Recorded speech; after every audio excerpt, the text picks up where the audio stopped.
একবার দুই বন্ধু মরুভূমি দিয়ে হেঁটে যাচ্ছিল। হঠাৎ করে দুইজনের মধ্যে অনেক বেশি তর্ক শুরু হয় এবং তর্কের এক পর্যায়ে প্রথম বন্ধু দ্বিতীয় বন্ধুকে চড় মারে। এরপরে যেই দ্বিতীয় বন্ধু সে কি করলো, সে বালিতে লিখে রাখলো আজকে আমার সবচেয়ে কাছের যে বন্ধু সে আমাকে চড় মেরেছে। এরপরে আবার সেই দুই বন্ধু হাঁটতে লাগলো, তারপরে একটা মরুদ্যান দেখলো। সেই মরুদ্যানে দুইজন বন্ধু এবার গোসল করতে লাগলো। সেখানে দ্বিতীয় যে বন্ধু যে আগে চর খেয়েছিল সে হাবুডুবু খেতে লাগলো, কারণ হচ্ছে সে আবার সাঁতার জানে না। এবার সেই প্রথম বন্ধু তাকে উদ্ধার করে পাড়ে নিয়ে আসলো। এবার সেই দ্বিতীয় বন্ধুই আবার পাথরে গিয়ে লিখলো আজকে আমার সবচেয়ে কাছের বন্ধু আমার জীবন বাঁচিয়েছে।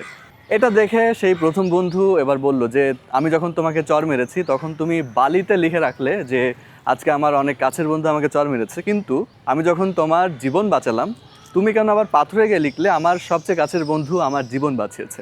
এটা বলার পরে সেই দ্বিতীয় বন্ধু বলল আমাদের উচিত আমাদের কষ্টের যে মুহূর্তগুলো সেগুলোকে যতটা পারা যায় নিজেদের ভিতর থেকে দূর করে ফেলা, কারণ আমরা যখন আমাদের কষ্টগুলোকে নিজের মধ্যে রাখবো সেই কষ্ট কখনো কমে যায় না, সেগুলো আরও বাড়তে থাকে। কিন্তু আমাদের যে হাসি খুশির যে মোমেন্টগুলো, যেগুলো হচ্ছে সবচেয়ে প্রাউড ফিল করার মোমেন্ট, সেগুলোকে যদি আমরা সবচেয়ে ভালোভাবে আমাদের নিজেদের মধ্যে রেখে দেই তাহলেই লাইফটা অনেক বেশি সুন্দর হবে।